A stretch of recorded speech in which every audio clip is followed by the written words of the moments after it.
iarna 2014. Zăpadă mult. Mergem la stupi. Stupi îngropați în zăpadă.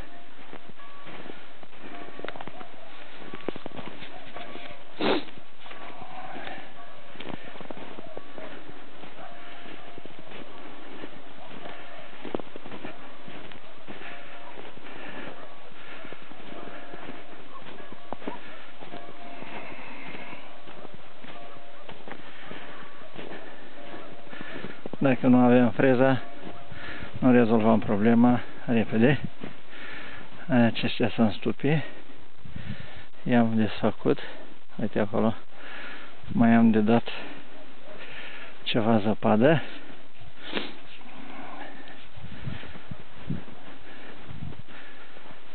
Se poate vedea.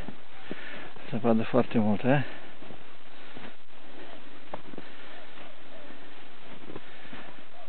Așa.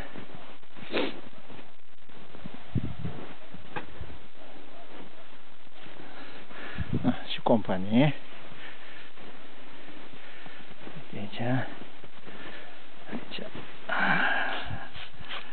Trebuie dat un pic. Așa că au fost ultimii dezăpeziți.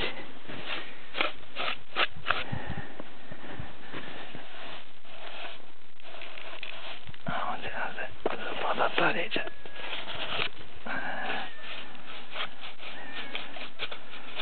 Trebuie să bag. Sunt cu fund antivaroa.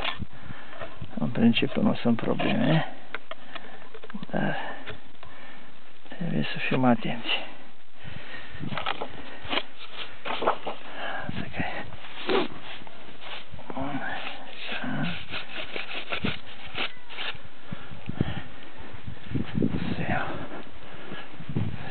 Sărmă.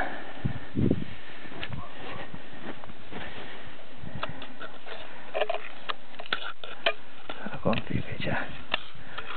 A bătut vântul, zăpada a intrat multă.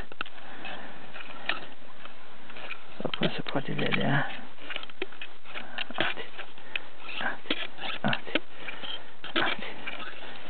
Aici. Oh, well. Desfăcut.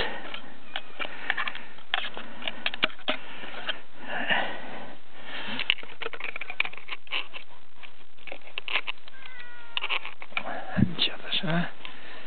Lasă că e rezolvat pe toți. Cam asta e situația.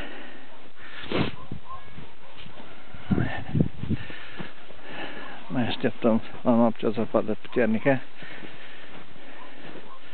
și pe urmă vedem.